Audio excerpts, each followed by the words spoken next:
Assalamualaikum warahmatullahi wabarakatuh. Di video sebelumnya saya sudah menyampaikan materi tentang training dan latihan atau training dan exercise. Dan di video ini saya akan menyampaikan tentang prinsip-prinsip latihan. Pengertian dari prinsip-prinsip latihan. Latihan adalah suatu proses yang sistematis dari kerja fisik yang dilakukan berulang-ulang dengan menerapkan prinsip-prinsip latihan. Latihan yang secara sistematis adalah latihan yang dilaksanakan secara berencana, teratur, berpola, dan berkesinambungan. Sedangkan berulang-ulang diartikan bahwa gerakan yang dipelajari dilakukan beberapa kali sehingga gerakan itu menjadi otomatis dan refleksif dalam koordinasi gerak. Menurut Hamid Shah Nur tahun 1995, bahwa latihan adalah suatu proses yang sistematis dari berlatih atau bekerja yang dilakukan secara berulang-ulang, secara kontinu dengan hari bertambah jumlah beban latihan untuk mencapai tujuan latihan.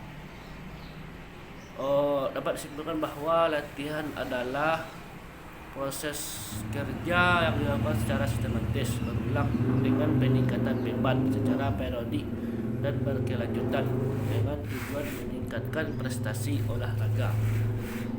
Baik, yang selanjutnya yaitu prinsip-prinsip latihan. 1. Frekuensi latihan. Latihan dilaksanakan sesering mungkin dan terencana dalam waktu yang panjang. Frekuensi latihan berbeda untuk setiap cabang olahraga. Ini tergantung dari tingkat kesulitan gerak dan pencapaian prestasi. Contoh, untuk latihan dasar renang bagi atlet pemula akan memerlukan frekuensi latihan yang lebih banyak dibandingkan dengan frekuensi latihan cabang angkat besi. Yang kedua, dari prinsip latihan yaitu overload. Latihan harus diberikan dengan beban cukup berat mendekati batas kemampuan atau ambang rangsang agar dapat memberikan perubahan secara biologis di dalam diri atlet serta mental atlet.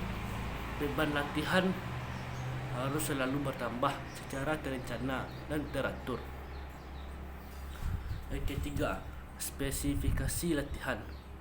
Latihan akan berpengaruh secara spesifik terhadap tubuh, terutama pada gerakan, persendian, otot, energi atau stamina. Jadi sebelum latihan itu kita terlebih dahulu apa yang akan dilatih, apakah teknik, apakah fisik, dan terpenting adalah agar latihan diterapkan sesuai dengan cabang olahraga yang akan ditingkatkan prestasi olahraganya. Yang keempat, tentang prinsip-prinsip latihan yaitu individualisasi. Sekalipun sejumlah atlet memiliki prestasi yang hampir sama, tetapi prinsip individualis harus menjadi perhatian utama. Untuk itu, konsep latihan harus disusun sesuai dengan kemampuan serta kekhasan dari setiap individu atlet. Latihan merupakan masalah pribadi, artinya setiap atlet akan memberikan reaksi yang berbeda. Yang kelima yaitu kualitas latihan. Latihan harus bermutu karena latihan intensif harus disertai koreksi yang tepat serta konstruktif agar tujuan dari latihan tercapai. Yang selanjutnya itu variasi latihan. Latihan yang berulang-ulang seringkali menimbulkan rasa jenuh. Untuk itu, pelatih dituntut untuk lebih kreatif dan inovatif dalam menyusun program latihan. Yang selanjutnya yaitu model latihan. Latihan sebaiknya berisikan unsur-unsur yang menyerupai situasi dan kondisi pertandingan yang sesungguhnya. Karena itu perlu diciptakan suatu model latihan yang hampir sama, dengan bentuk permainan sederhana dengan peraturan yang dimodifikasi. Yang selanjutnya yang ke-8, metode latihan. Dalam melatih keterampilan olahraga, seorang pelatih perlu mengetahui berbagai metode latihan yang dapat diterapkan, antara lain seperti istilahnya wall and park, mental practice, dan mass and distributed practice. Latihan mental, latihan praktek atau latihan gerakan itulah. Yang ke-9 yang itu goal setting atau target. Setiap pelatih dalam melaksanakan program latihan pasti ada tujuan dan target. Target atau tujuan itu dapat dilakukan secara bertahap agar kesuksesan atau keberhasilan mencapai tujuan akhir dapat terkendali, terkontrol. Tahap jangka panjang. Pada tahap jangka pendek atau tahap jangka panjang. Yang selanjutnya itu monitoring.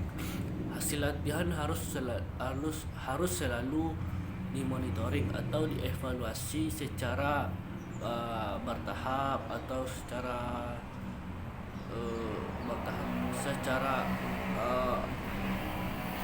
teratur. Hal ini perlu guna mengetahui apakah program latihan berjalan sebagaimana mestinya, dan pada akhirnya program latihan yang disusun dapat dilaksanakan akan mendapatkan hasil optimal sesuai yang diharapkan atau yang kita targetkan sebagai seorang pelatih.